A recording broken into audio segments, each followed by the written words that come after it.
I want to welcome National Chief Shawn A-in-chut Atleo back to the Canadian Club of Toronto and recognize that our meeting today occurs on the traditional territory of the Mississaugas of New Credit. National Chief, it is just a little over a year since you last addressed us.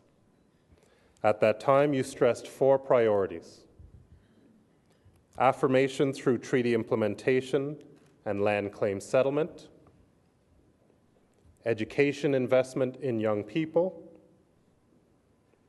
economic opportunity, and community safety. This year has seen heightened awareness of these First Nation priorities, all of which, as we know, are priorities most Canadians take for granted in their own communities, but are also priorities that are increasingly top of mind for all Canadians. National Chief, whether it was in your response to the conditions at Apawaskat, your push for action on the report on First Nations education, or your participation at the historic Crown Gathering in Ottawa, your commitment to mutual respect, building bridges, and working together for prosperity has been clearly evident. First Nations young people, educated with meaningful employment, are a vital part of the news story which you, National Chief, and a great many Canadians want to see written for Canada. Vital also are sustainable economic opportunities and cooperation on the environment and natural resources that respect the proud heritage of our First Peoples. All of these things are possible with the right leadership and commitment by all Canadians to a more equitable and prosperous Canada. Ladies and gentlemen, our speaker is a hereditary chief of the Ahusat First Nation. He was born as far west in Canada as one can travel. He has a master's degree in education, has run a successful business, is the Chancellor of the Vancouver Island University, has fought for First Nations prosperity for many years, and without me having to say more, is clearly the right person to be at this podium today. Ladies and gentlemen, please join me in welcoming National Chief Shawn Atleo to the Canadian Club of Toronto.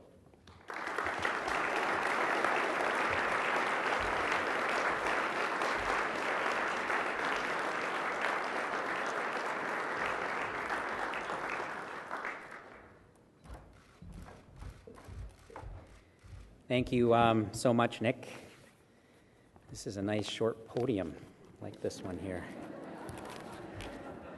It's the small things in life sometimes, right? I really, really do appreciate this wonderful invitation back. Thank you so much for that very kind introduction. And I join you, Nick, in expressing, as we do in all of our respective nations, coming from the Nuchanal Tahausat people in my language, expressing respect that we're here in Machinopsik, Matikitsu, Mississauga of the New Credit. As we like to say amongst our peoples, we're in territories upon which someone else's laws are in place.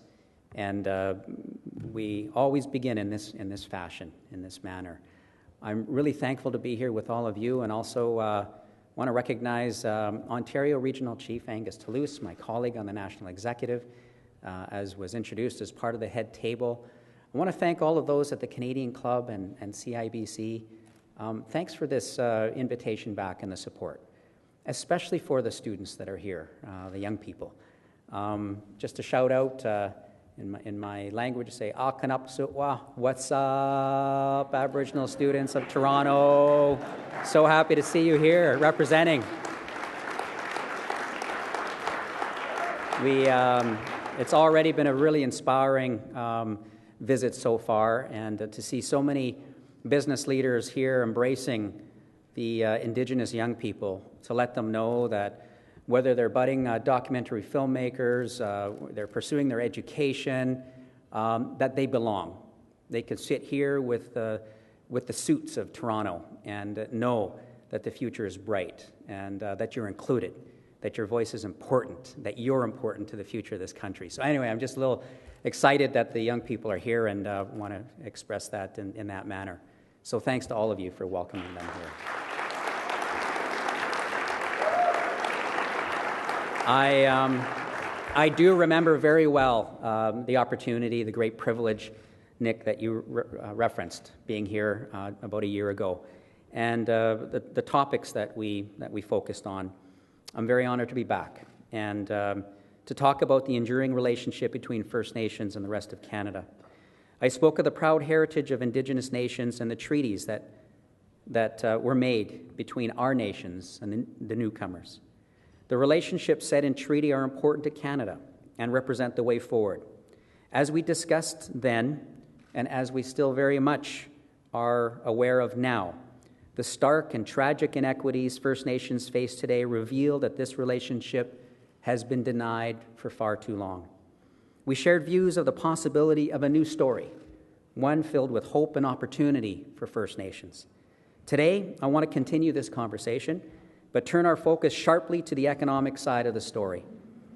Reconciliation is a complex concept, but we can all agree it compels action right now. I will suggest that reconciliation can be best approached as the building of a renewed foundation with 4 cornerstones: rights recognition, healing and education, capacity, and the 4th that will be my principal focus today, that's seizing economic potential. On January 24th of this year, as Nick alluded to, First Nations leaders and representatives of the Government of Canada, including the Prime Minister and the Governor-General, joined together at the Crown First Nations gathering. The purpose was clear. It was a first step to renew the relationship. In the words of Governor-General David Johnston, he said, "We have deep roots together of shared promise and partnership. This was reflected in the Royal Proclamation of 1763, which sought to achieve balance by allowing Aboriginal and non-Aboriginal people to coexist and work together in the land that we now call Canada. The Royal Proclamation predated Confederation by more than 100 years and is the foundation of our modern relationship," were the words that he shared.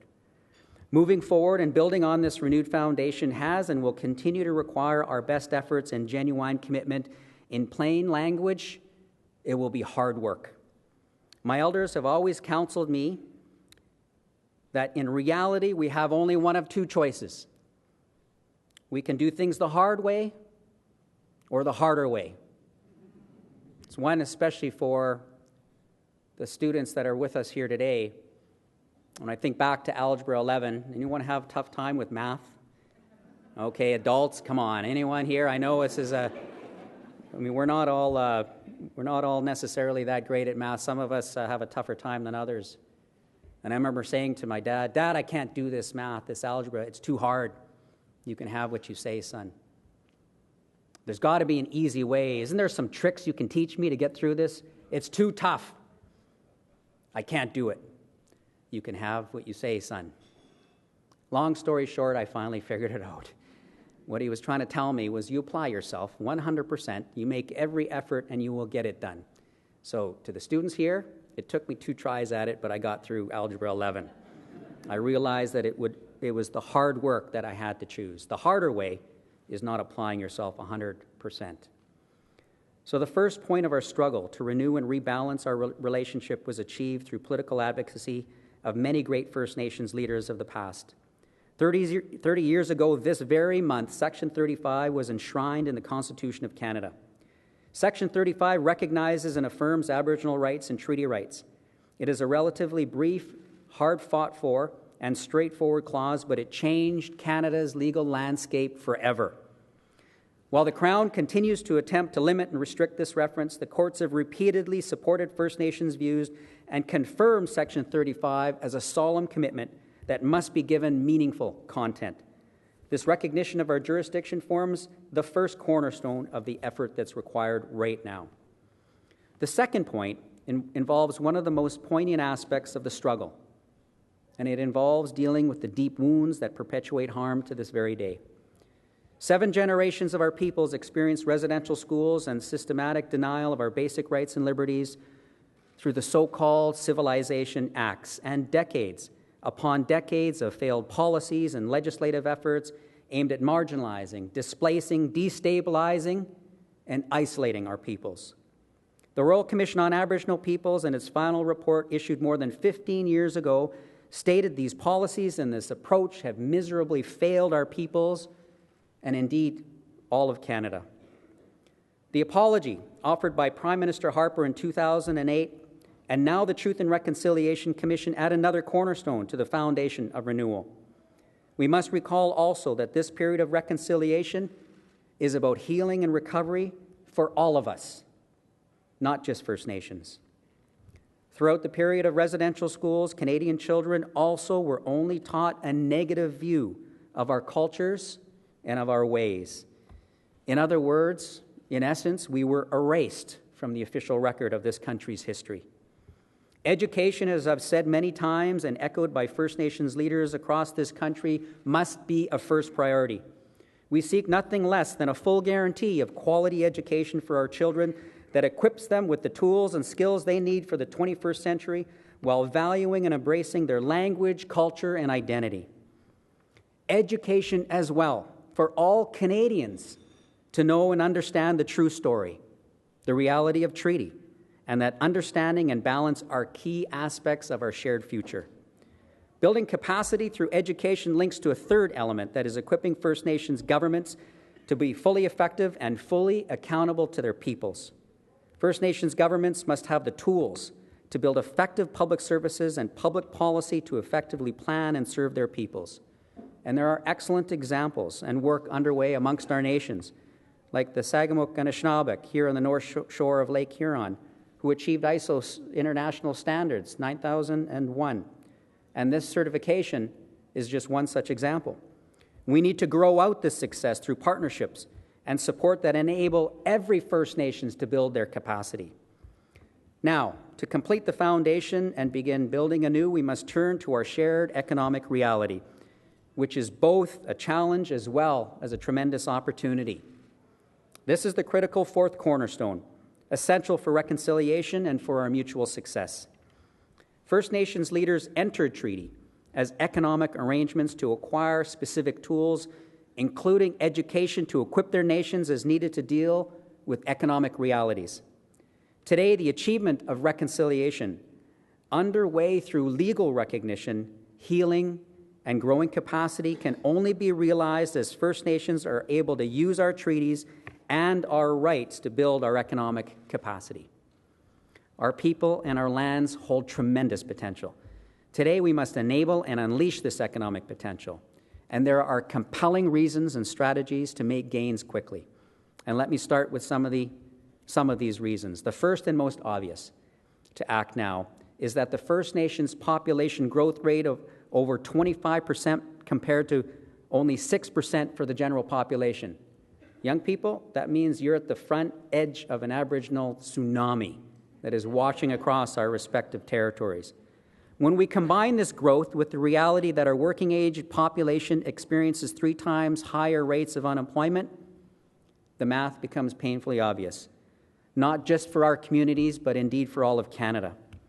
We can invest in our people to benefit all Canadians or continue paying the price to perpetuate poverty. Canada's economic fundamentals require greater economic participation of our quickly growing population. It's worth repeating the research showing that closing the skills and education gaps between First Nations and the rest of the population will generate $400 billion in additional output to Canada's GDP and result in savings of $115 billion in government expenditures. Earlier this year, the Canadian Chamber of Commerce identified skill shortages and specifically Aboriginal peoples as part of a top 10 list of barriers to Canada's overall competitiveness. Furthermore, as Bank of Canada Governor Mark Carney pointed out earlier this month, there are tremendous opportunities for value-added commodity production from energy to agriculture. But that in order to maximize these opportunities, the need to improve skills across the spectrum has never been greater. Second, we must recognize that almost every resource development activity currently operating or planned is occurring within 200 kilometers of a First Nations community and right in the middle of our traditional territories. And if we consider this element, the resource sector, resource activities alone, we can see that current patterns and approaches in government policy only hinder economic potential and further hold back and deny First Nation rights to resources and economic participation. We need to smash this status quo. Currently, First Nations are often the last to know about major resource development. This relegates our communities to few options, usually resulting in confrontation. And so we end up with protests and legal battles that frustrate opportunity for everyone and deepen tensions today and into the future. First Nations continue to make it clear they're not opposed to development, but we must be involved at the outset. First Nations rights and responsibilities demand that we're full partners in discussion about exploration, ownership, participation and production, and long-term sustainability of our environments, our communities, and our futures. Recent federal announcements we've all heard about streamlining the regulatory process has created further fear and concern for many First Nations. Our rights have never been properly addressed in the existing processes. While we can all agree about efficiency, we must see a clear and explicit commitment for our rights and interests to be addressed as is required by the federal constitutional duty. There is a path to win-win solutions for all involved. The path forward requires that we look back to treaty and our early joint economic ventures, such as the fur trade. We can recapture the essential elements of shared gains that were hallmarks of those efforts. This required developing an understanding. It required respect and a real relationship. Just as companies have learned well the importance of protocol in breaking open lucrative foreign markets, so too can relationship building create the path forward to unleashing economic potential throughout Canada. Our economic visions are not dissimilar to the rest of Canada. We envision sustainable communities with healthy families central to our overall success. At the same time, our Indigenous values, our traditional knowledge, and our connection to our lands and waters is and will always be an unshakable bond. The United Nations Declaration on the Rights of Indigenous Peoples calls on states to work in mutual partnership and respect with Indigenous peoples and sets out the standard of free, prior, and informed consent. Rather than a back-end loaded requirement for consultation or threat, as some would suggest, I see free, prior, and informed consent as not only possible, but practical for business and governments and necessary for sustained mutual benefit. The best of the Canadian corporate sector has already advanced impressive commitment regarding the UN Declaration and specific corporate social responsibility measures in dealings with First Nations. I believe corporate Canada increasingly gets this. This is the path to certainty through recognition that will yield mutual benefit. What does this mean in specific terms for business? It means supporting local economies and investing as good corporate citizens, something already done in the vast majority of places where business operates. Dealing with First Nations should be no different. And in fact, we invite corporate Canada to understand and work with our communities, reach down to support the young people and pull them through to graduation. You will graduate, right?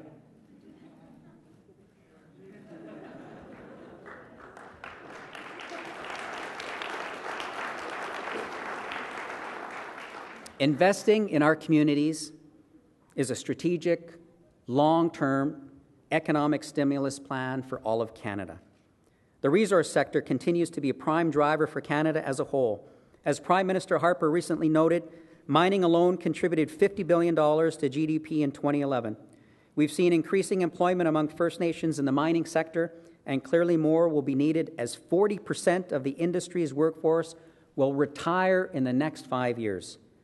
We also see increasing involvement of First Nations-owned companies emerging and winning contracts for every aspect of mining operations. Diavik Mines alone reported in 2010 that it spent $2 billion with Aboriginal businesses. What I'm speaking about goes far beyond employment and service contracts. This is about ownership, about partnership and profit. There's no question that First Nations have an entrepreneurial drive, and there's every opportunity for increased success. I was telling the young people that I was a break dancer back in the day. I was a breakdance instructor. I I was earning a paycheck doing that as well at the same time. We are entrepreneurial, and we have every ability to be. First Nations strive for innovation and, above all else, to grow economic opportunity that's sustainable in an environmental manner and for the future of our community. The very best opportunities right now are those that are grown from within our communities. Community-driven economic strategies for growth, responding to the needs and interests of the people, are yielding dividends right now and are key opportunities for the future. We see this happening across the country in new energy sectors of the economy, where First Nations are at the same stage of development as others at the beginning and are leading the way forward. There's many compelling stories and examples across the country, without exception, where First Nations have had the opportunity to drive change, and the results are mutually beneficial. This is a sharp contrast to unilateral action, which has created tension and even devastation. We can take examples in the area of hydroelectricity, for example. In the 70s, unilateral action galvanized contention and confrontation, pitting the James Bay Cree against industry and the province of Quebec. Through their leadership and foresight, they clearly asserted their rights and have, years later, now completely turned this situation around. They are now the undisputed economic engine of the entire region. There are lessons and practical strategies to be seized upon in all of this. As Grand Chief Matthew Kuncombe said during the Crown First Nations gathering, clearly a new way of doing things is called for. The federal government, the provinces, and we ourselves must have the courage to think outside the box, to find the workable and practical solutions that this country needs now. So let me sum up. The economic imperative is very clear, and we all have much at stake. First Nations will become increasingly important economic agents, unleashing our own potential and supporting sustainable opportunities in Canada's critical resource sector, labour force, and economy. Whether through agriculture, mining, fishing, forestry, energy, or emerging technologies, our nations and our rights are a reality, and they present unlimited opportunities if we can get this right. And I believe we can get this right. We need to speed up the pace of resolving land claims and fulfillment of legal obligations, including resource revenue sharing. We need partners that support and enable our governance capacity to drive and unlock economic potential. We need progressive and innovative approaches to infrastructure and support for First Nations to operate in the modern business world, which includes things like entry into the digital economy. Tools like procurement strategies can assist in our proving successful in this province and in others. And so by way of concluding, let me share this notion. And it is that we should not be daunted by the complexity or fooled into thinking that somebody else or a future generation will solve these problems. This is the harder path, one filled with despair and perpetually worsening pain and suffering. Let us instead be seized by the opportunity that this age-old challenge presents. Let's choose the hard work. This is the path of reconciliation. The foundation of reconciliation with the cornerstones in first, our legal rights, second, healing and education, and third, capacity can and must be made complete with our full economic participation. With this as our solid foundation, we can then live the promise of the ancestors, our collective ancestors, and fulfill the potential of treaty, of real partnership, and of the greatness that this country has yet to achieve. Through hard work and determination, we will have achieved our great new national dream of reconciliation. And then there will be no limit to what we can achieve together. Thank you very much. Atleo, Atleo.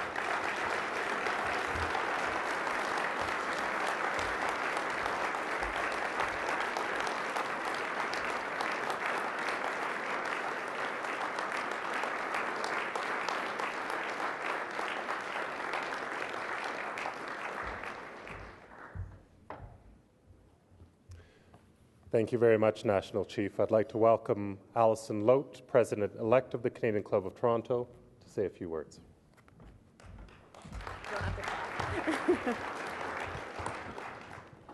Mr. Atleo, I also welcome the smaller podium. It's much appreciated. I wanted to take this opportunity to thank you, National Chief, for being with us today. Your message is one of hope and of opportunity, and we're delighted that you've shared it with us at the Canadian Club today.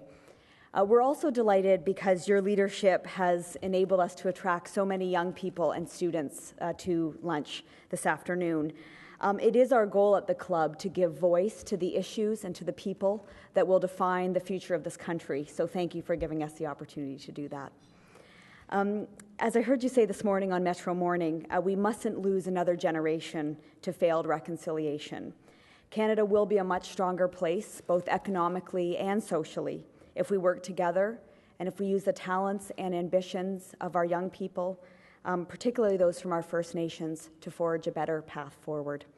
So in that spirit, everyone, please join me in thanking Shawn Atleo.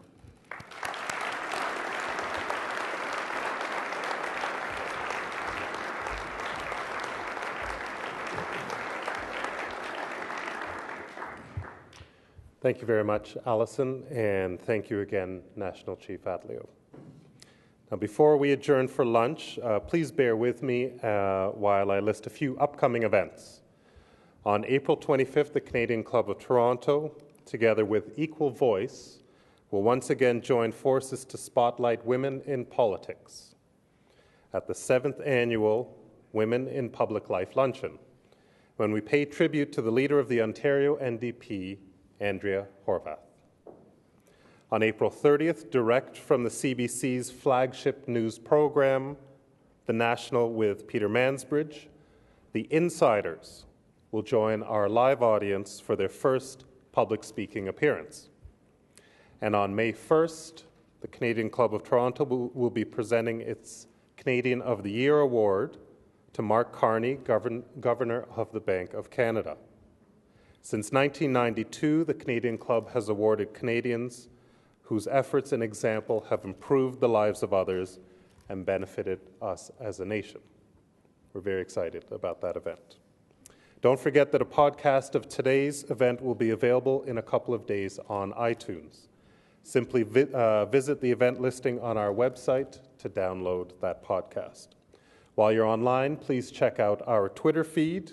You can follow us at CDN CLUBTO, that's short for Canadian Club Toronto, for all the latest updates.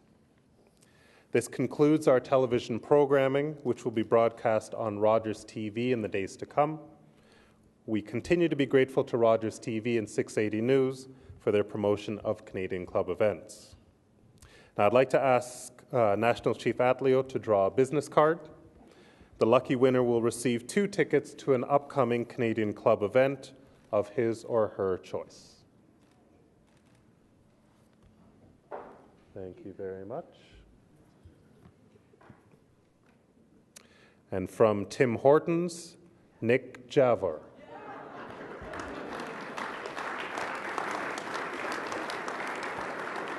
There he is. Congratulations, Nick. Lynn will bring those tickets to you, or the passes to you later. And now, ladies and gentlemen, please rise as you are able and join me in a toast to Canada. To Canada.